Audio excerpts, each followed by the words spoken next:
Everyone, welcome to our channel computer study zone. आज हम जो टॉपिक समझने वाले हैं ये थोड़ा लॉन्ग हो सकता है टॉपिक, क्योंकि हम इसके बारे में थोड़ा डिटेल में समझेंगे, जिससे आपके जो कॉन्सेप्ट है वर्ड एक ही है, जैसा कि आपने टाइटल थंबनेल में भी देख लिया होगा, हैकिंग। लेकिन इसके बारे में क्या क्या इन्फॉर्मेशन हम यहाँ से सीखते हैं, आप थोड़ा सा नोट्स बना करके या आप थोड़ा सा उसे लिख करके अपने नोट्स में रख लें, जिससे आपको थोड़ा सा हैकिंग के बारे में सिर्फ आप जो एक वर्ड है इसके बारे में कितनी इन्फॉर्मेशन यहाँ से ले सकते हैं वो नोट डाउन कर ले तो बहुत अच्छा होगा। ठीक है, चलिए समझते हैं हैकिंग मतलब क्या।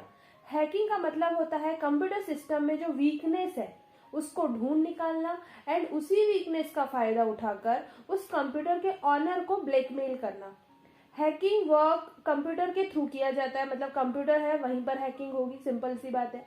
जो पर्सन ये वर्क करता है उसे हैकर कहते हैं। ठीक है, हमें इतना तो पता है। अब इस वर्क के लिए आपको कंप्यूटर का बेसिक नॉलेज होना इम्पोर्टेंट है। हैकिंग वर्ड सुनकर ही कहीं ना कहीं हमारा ये माइंडसेट है कि ये इलीगल प्रोसेस है, इलीगल प्रोसेस होती है, मतलब ये अच्छा नहीं है, बट ऐसा नहीं है। इसका यूज बहुत सी जगह पे बहुत अच्छे वर्क में भी किया जाता है, कहीं ना कहीं हैकिंग हेल्पफुल भी होती है। अब इसे हम डिटेल में समझते हैं कि कहाँ पर ये इलीगल है और कहाँ पर लीगल है, जिससे आपको थोड़ा डिफरेंस आ जाएगा, आपका जो माइंडसेट था वो थोड़ा चेंज हो जाएगा। लास्ट कुछ ईयर्स में हैकिंग कंप्यूटिंग की एक लार्ज पार्ट बन चुका है कि बहुत ज्यादा अमाउंट में आपने या बहुत ज्यादा आपने इसके बारे में सुना होगा, जो कि वाइड रेंज ऑफ टॉपिक को कवर करता है। इसमें बहुत सारे टॉपिक्स आते हैं। ठीक है, जब हम हैकिंग के बारे में और समझेंगे आपको बहुत सारी चीजें इसी में इंक्लूडेड मिलेंगी। 1960 में इसका सबसे पहले जो हुआ था, शुरुआत हुआ था, 1960 में हुई थी हैकिंग की शुरुआत। यदि हम टेक्निकली हैकिंग की प्रोसेस की बात करें तो मेन वर्क ये है कि किसी भी कंप्यूटर नेटवर्क या कंप्यूटर सिस्टम में पॉसिबल एंट्री पॉइंट्स को ढूंढना एंड उसमें एंटर होना। हैकिंग में यूजुअली किसी कंप्यूटर सिस्टम या कंप्यूटर नेटवर्क में अनऑथराइज एक्सेस गेन करना एंड सिस्टम की इंफॉर्मेशन को एक्सेस करना। मोस्टली हैकिंग में यही सारी चीजें होती हैं। ठीक है, चलिए इसके बाद और समझते हैं। हैकिंग अक्सर तब तक लीगल होती है जब तक हैकर उसे किसी कंप्यूटर सिस्टम या कंप्यूटर नेटवर्क के वीकनेस को ढूंढता है टेस्टिंग पर्पस के लिए। इस टाइप की हैकिंग इथिकल हैकिंग कहलाती है। मतलब आप किसी कंपनी ने एक सॉफ्टवेयर बनाया और एक हैकर हायर करता है कि आप मेरे सॉफ्टवेयर कंपनी के सॉफ्टवेयर का एक वीकनेस पॉइंट देखो कि क्या वीकनेस पॉइंट है जो कोई और अनऑथराइज तरीके से एक्सेस करे, उससे पहले तुम ही एक्सेस करके बता दो। तो वो उन्होंने एक वीकनेस पॉइंट निकलवा लिया उस सॉफ्टवेयर का, उसके बाद उसे बोला कि अब इसे रिकवर कर दो। ठीक है, तो ये कहीं ना कहीं ये इस टाइप की जो हैकिंग होती है, इस टाइप का जो करियर होता है वो कहीं ना कहीं बहुत अच्छा होता है, जिससे किसी कंप्यूटर या फिर किसी सॉफ्टवेयर या किसी एप्लीकेशन किसी में भी आप उसका वीकनेस पॉइंट ढूंढ कर उन्हें बता सकते हैं और आप अर्निंग कर सकते हैं या आप अपना करियर इसमें बिल्ड कर सकते हैं। कंप्यूटर एक्सपर्ट जो कि खुद ये हैकिंग करता है उसे इथिकल हैकर कहते हैं। इथिकल हैकर वो होते हैं जो कि नॉलेज का use, extra knowledge and information access करने के लिए समझते हैं। हैकिंग के टाइप कौन कौन से होते हैं। फर्स्ट आ जाता है वेबसाइट हैकिंग। इस टाइप की हैकिंग का मतलब है किसी भी वेब सर्वर एंड उसके एसोसिएटेड जो सॉफ्टवेयर होते हैं, जैसे कि डेटाबेस हुआ या कोई भी और इन्फॉर्मेशन हुई, उसको अनऑथराइज तरीके से कंट्रोल करना। ये हो गई वेबसाइट को हैक करना। अब किसी नेटवर्क हैकिंग की बात करें, मतलब कि किसी नेटवर्क से इंफॉर्मेशन एक्सेस करना। इसके लिए आप कुछ टूल्स का यूज कर सकते हो। टूल्स जैसे होते हैं टेलनेट, एनएस लुकअप, पिंग, इस टाइप के कुछ टूल्स होते हैं जो नेटवर्क से कुछ डेटा एक्सेस कर लेते हैं। इसके बाद आता है ईमेल हैकिंग। इसमें हैकर क्या करता है, ऑनर की परमिशन के बिना ईमेल में से ईमेल्स के थ्रू आपके सिस्टम में एंटर होता है और जो इन्फॉर्मेशन एक्सेस करनी है आपकी ईमेल पे कुछ इंपॉर्टेंट डेटा होता है उसे एक्सेस कर लेता है। इसके बाद इथिकल हैकर, इट मीन्स किसी सिस्टम या नेटवर्क के वीकनेस को पहचानना, उसे ठीक करने में ऑनर की हेल्प करना, जैसे कि मैंने पहले बताया। एंड इस टाइप की जो हैकिंग होती है सेफ हैकिंग होती है, सेफ हैकिंग प्रोसेस होती है जिसमें ऑनर के ऑब्जर्वेशन में ये सारा वर्क होता है। इसके बाद और आता है पासवर्ड हैकिंग। मतलब कि आपने किसी का पासवर्ड हैक कर लिया, पासवर्ड का पता कर लिया, ठीक है, और उसके थ्रू आपने उससे लॉग इन करके इंफॉर्मेशन जो थी वो एक्सेस कर ली थी, ये पासवर्ड हैकिंग हो गई। ऐसी कंप्यूटर हैकिंग मतलब कंप्यूटर में लॉक डला हुआ था, आपने उस लॉक को एक्सेस कर लिया और कंप्यूटर से जो भी डेटा आपको एक्सेस करना था वो अनऑथराइज तरीके से एक्सेस हुआ। इस टाइप की हैकिंग कंप्यूटर हैकिंग है ना। ये कुछ टाइप्स ऑफ हैकिंग हो गई। ठीक है, जिसमें आपने क्या देखा, website hacking, network, email, ethical hacking, password hacking, computer hacking. अब इसके बाद समझते हैं कि हैकर कौन कौन से होते हैं। ठीक है, हैकर के भी टाइप होते हैं। अभी तो ये हैकिंग के टाइप थे कि आप कहाँ कहाँ पे कौन कौन से टाइप की हैकिंग होती है। अब बात करते हैं कि हैकर कौन कौन से टाइप के होते हैं। ठीक है, फर्स्ट आता है ब्लैक हैट हैकर। इस टाइप के जो हैकर होते हैं जो बिना आपकी परमिशन के आपके कंप्यूटर में एंटर हो जाते हैं एंड आपके पर्सनल डेटा को चुरा लेते हैं।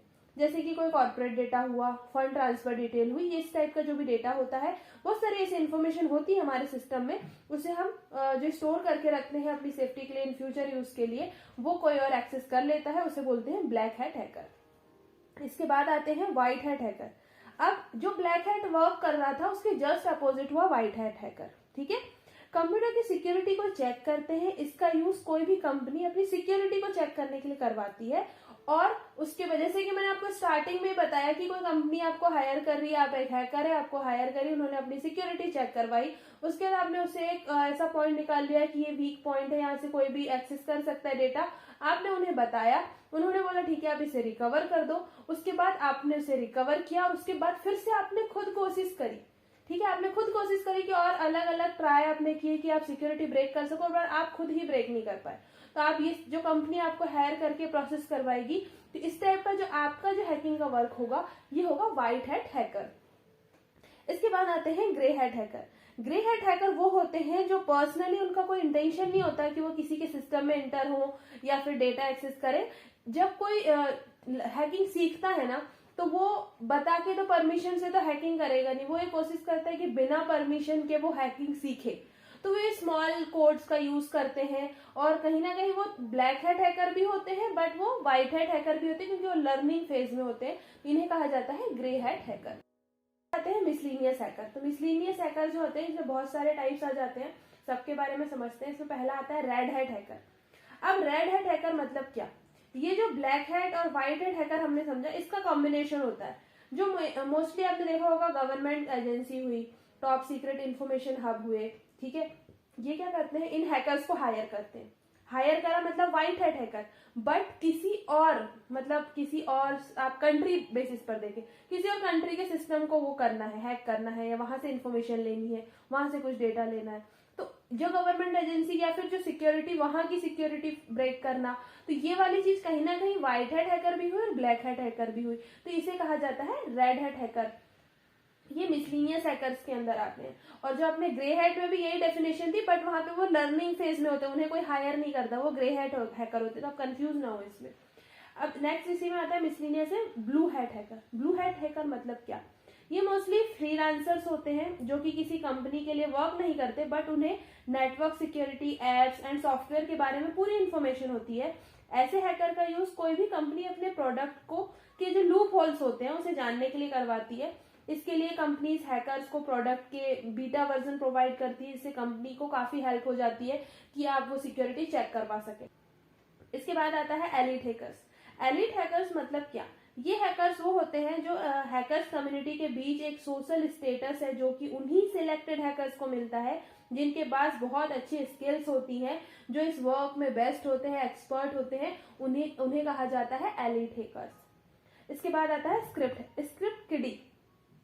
स्क्रिप्ट किडी उसे कहा जाता है कि जो कि अपनी फील्ड में नॉन एक्सपर्ट होता है, वो किसी कंप्यूटर सिस्टम में एंटर करने के लिए जो पहले से बने हुए प्रोग्राम और टूल्स होते हैं उनका यूज करता है, और सिस्टम में एंटर तो हो जाता है, बट वो जिन टूल का यूज कर रहा था उसे खुद नहीं पता होता है, क्योंकि वो दूसरों के टूल यूज कर रहा है, इसलिए उसे कहा जाता है स्क्रिप्ट किडी। इसके बाद आता है हैकटिविस्ट। हैकटिविस्ट उसे कहा जाता है जो कि टेक्नोलॉजी का use social, ideological, religious and political message को हैक करने के लिए करते हैं। इसमें वेबसाइट जो भी आपको हैक करनी है, या फिर डेनियल ऑफ सर्विस अटैक, इसका यूज करते हैं। ठीक है, सो डेनियल ऑफ सर्विस अटैक का हम आगे समझेंगे, तो आपको वर्ड जो आपको नया मिला है वो समझ में आ जाएगा, तो इसे कहा जाता है हैकटिविस्ट। इसके बाद हम समझते हैं एथिकल हैकिंग की कुछ बेसिक टर्मिनोलॉजी। बेसिक टर्मिनोलॉजी जो बेसिक है, इसके बारे में आपने शॉर्ट नोट्स में या कभी ऑब्जेक्टिव में या फिर शॉर्ट वन लाइनर डेफिनेशन में ये सारे वर्ड सुने होंगे, तो उनके हम डेफिनेशन वाइज देखते हैं क्या होता है। अब सबसे पहले आता है एडवेयर। एडवेयर एक क्या है, एक सॉफ्टवेयर है जिसे कि ऐसे डिजाइन किया गया है जिससे कि कोई एड आए स्क्रीन पर डिस्प्ले हो तो उसे वो रोक देता है, वो होता है एडवेयर। इसके बाद आता है अटैक। ये एक एक्शन है जिसे कि सिस्टम में किया जाता है। अटैक करना, किसी सिस्टम में अटैक हुआ है, वो वर्ड जो हम यूज करते हैं, ठीक है। सिस्टम में क्यों अटैक हुआ, कि सिस्टम को एक्सेस करने के लिए, वहां से जो सेंसिटिव इन्फॉर्मेशन थी, जो इंपॉर्टेंट इन्फॉर्मेशन थी, उसको एक्सेस करने के लिए इसका यूज किया जाता है। इसके बाद आता है बैकडोर।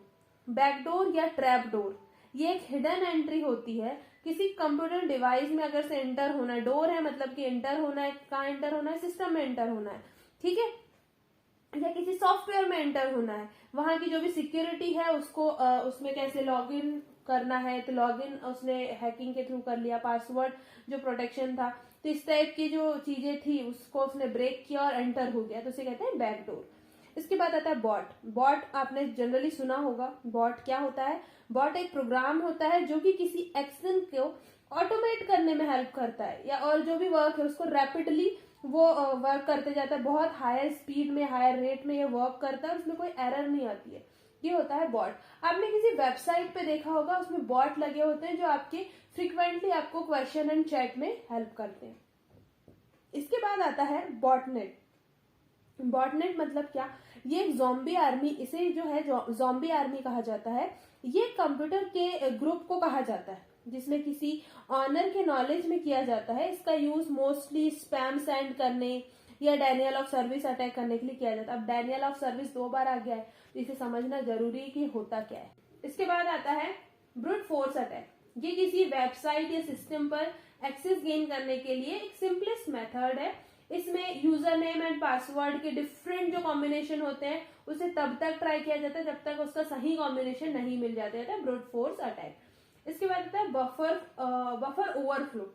ये एक टाइप का फ्लो है जो कि तब होता है जब ज्यादा डेटा को किसी ब्लॉक ऑफ मेमोरी में या बफर में लिखा जाता है, ठीक है। इसमें बफर को एलोकेट स्पेस से ज्यादा होल्ड करने के लिए इंस्ट्रक्ट किया जाता है।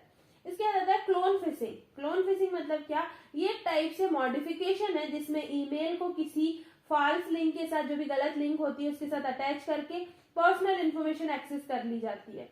अब इसके बाद आता है क्रैकर्स। क्रैकर्स मतलब क्या? ये सॉफ्टवेयर को मॉडिफाई करते हैं एंड उसकी जो प्रोटेक्टेड फीचर्स होते हैं उसको एक्सेस करते हैं।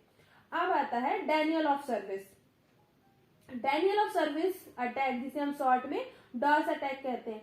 इसमें क्या होता है, जो मैलिशियस अटैम्प्ट्स के थ्रू सर्वर या कोई नेटवर्क जो रिसोर्स होता है उसे कुछ टाइम के लिए अवेलेबल किया जाता है एंड उस टाइम पर यूजर उसे एक्सेस नहीं कर सकता। अब समझो डेनियल ऑफ सर्विस अटैक मतलब कि कोई सॉफ्टवेयर ऐसा होता है ना, कुछ टाइम के लिए लिंक एक्सेस नहीं हो पाती है, ठीक है।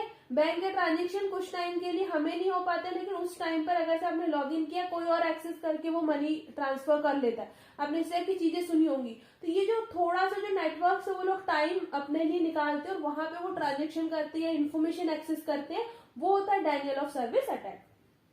इसके बाद आता है एक्सप्लॉइट, जो कि सॉफ्टवेयर का पीस होता है जिसमें सीक्वेंस ऑफ कमांड्स होती हैं जिसका यूज किसी बग का यूज करके किसी नेटवर्क को कॉम्प्रोमाइज करने में किया जाता है, एक्सप्लॉइट। इसके बाद आता है फायरवॉल। फायरवॉल आपने जनरली सुना होगा। फायरवॉल एक टाइप से फिल्टर होता है जो कि अनवांटेड इंफॉर्मेशन को सिस्टम में आने से रोकता है। इसके बाद आता है फिशिंग। आपने शायद ये वर्ड भी सुना होगा। फिशिंग एक ईमेल फ्रॉड मेथड है जिसमें ईमेल ओपन करने या पर जो आपकी पर्सनल इन्फॉर्मेशन होती है या इंपॉर्टेंट इन्फॉर्मेशन होती है वो एक्सेस कर ली जाती है, ठीक है। आपकी ईमेल के थ्रू इसे किया जाता है। इसके बाद आता है स्पैम। स्पैम मतलब एक जंक मेल जो कि यूजर के बिना परमिशन के उसे सेंड कर दिया जाता है। इसके बाद आता है स्पूफिंग। स्पूफिंग एक ऐसी टेक्निक है जिसमें अदर कंप्यूटर में अनऑथराइज एक्सेस गेन करने के लिए किया जाता है। अब इसके बाद जो वर्ड आ रहा है वो आपने शायद सुना होगा, ट्रोजन या ट्रोजन हॉर्स। ये एक टाइप का मैलिशियस प्रोग्राम होता है जो कि वैलिड प्रोग्राम के जैसे ही शो होता है। इसे फील्ड को डिस्ट्रॉय करने, इंफॉर्मेशन एंड पासवर्ड को चुराने के लिए खास तौर पर इसीलिए डिजाइन किया जाता है। इसके बाद आता है वायरस, ठीक है। वायरस क्या है? एक पीस ऑफ कोड होता है जो कि खुद को ही कॉपी करने के लिए कैपेबल होता है, ठीक है। ये किसी भी सिस्टम को करप्ट करने एंड डेटा को डिस्ट्रॉय करने के लिए इसका मोस्टली यूज करवाया जाता है या किया जाता है। अब आपने ये कुछ बेसिक टर्मिनोलॉजी समझ ली जो एथिकल हैकिंग की बेसिक टर्मिनोलॉजी थी। इसके बाद थोड़े एडवांटेजेस हम समझते हैं एथिकल हैकिंग के। सो अगर से आपकी कोई इन्फॉर्मेशन लॉस्ट हो गई है, कोई इन्फॉर्मेशन आपको मिल नहीं रही है और इम्पोर्टेंट डेटा था वो करप्ट हो गया है, तो उसे रिकवर करने के लिए इथिकल हैकिंग की जो टेक्निक है उसका यूज किया जाता है। नेटवर्क की सिक्योरिटी, जैसे कि मैंने स्टार्टिंग में भी कहा, सिक्योरिटी नेटवर्क आपका स्ट्रांग है या नहीं, जो आपने सॉफ्टवेयर बनाया है वो सॉफ्टवेयर अच्छे से यूज होगा या नहीं होगा, उसमें कोई प्रॉब्लम आने पर उसे कैसे आप रिकवर करवा पाओगे, तो ये सारी चीजों को करवाने के लिए भी हैकिंग का यूज होता है। कंप्यूटर में आपने बहुत अच्छी से इंफॉर्मेशन, कुछ बहुत इंपॉर्टेंट डेटा है, ठीक है, उस डेटा को आपने स्टोर कर रखा है, तो आप हैकर के जो इथिकल हैकर होते हैं उनके थ्रू आप क्या कर सकते हो, चेक करवा सकते हो सिक्योरिटी की, हाँ ये सिक्योरिटी चेक है और यहाँ से डेटा आप कोई भी एक्सेस नहीं कर सकता। सो आप देखते होगे इतना सारा, हम कंट्री बेसिस पर बात करें, इतनी इंफॉर्मेशन है, इंपॉर्टेंट इंफॉर्मेशन है, और अभी के टाइम में सारी चीजें तो डेटा पर ही है, ठीक है, जो भी इंफॉर्मेशन है, जो भी चीजें हैं, सब कुछ डेटा पर ही बेस्ड है, तो वो हमारे तक ही क्यों सीमित है, हर किसी को क्यों नहीं पता, क्योंकि वो सिक्योर की गई है, और सिक्योर किसी न किसी इस टेक्नोलॉजी के थ्रू, इस जो टर्मिनोलॉजी हमने समझा इसके थ्रू ही उस डेटा को सिक्योर किया गया। ऐसा नहीं है कि इस वर्ड का, हैकिंग वर्ड का मिसयूज ही किया जाता है, वो डिपेंड करता है, बट अगर से आप सीखना चाहते हैं, आप इसके बारे में और पढ़ना समझना चाहते हैं, तो आपके लिए बहुत अच्छा ऑप्शन भी है, क्योंकि बहुत सारे ऐसे करियर ऑप्शन है इसमें, बहुत सारी चीजें, हर एक कंपनी अपना सिक्योरिटी चेक करवाना चाहेगी, हर एक वेबसाइट इतनी सारी हो गई है, आप खुद देख रहे हैं, तो कहीं ना कहीं सिक्योरिटी पर्पस से और इस पर्पस से आप एक परमानेंट हैकिंग वाली जॉब किसी कंपनी में कर सकते हैं। और जब आपको इन केस ऐसे हुआ कि आपको कोई वेबसाइट आप क्रिएट करने का आपको ऑफर आया, तो आप उन्हें जब वेबसाइट क्रिएट करके थे, साथ ही साथ आप एक हैकिंग के थ्रू आपने उन्हें चेक करवा के पूरा कंप्लीट दिया, तो आप ये बता सकते हैं कि हमने इसे पूरा तरीके से चेक करवाया है, जिससे कि आपको इन फ्यूचर कभी कोई प्रॉब्लम नहीं होगी। तो इस टाइप से हैकिंग के बहुत एडवांटेजेस भी हैं। सो आई होप कि आपको जो मैंने बेसिक जो टर्मिनोलॉजी मैंने बताई वो आपको समझ आई होंगी, और इसके बारे में आपको और इन्फॉर्मेशन, थोड़ी और इन्फॉर्मेशन मिली होगी। इससे सिमिलर और भी जो टॉपिक आते हैं, अगर से आप कमेंट करें और बताएं मुझे, तो मैं इसके बाद के और भी लेक्चर्स आपके लिए प्लान करूंगी, जिससे आप इसमें जो और टेक्नोलॉजी है, कौन कौन से चीजें इसमें इंपॉर्टेंट होती है, कौन कौन से सब्जेक्ट इसके लिए इंपॉर्टेंट है, तो वो आप चीजें सीख सकते हो। Thank you.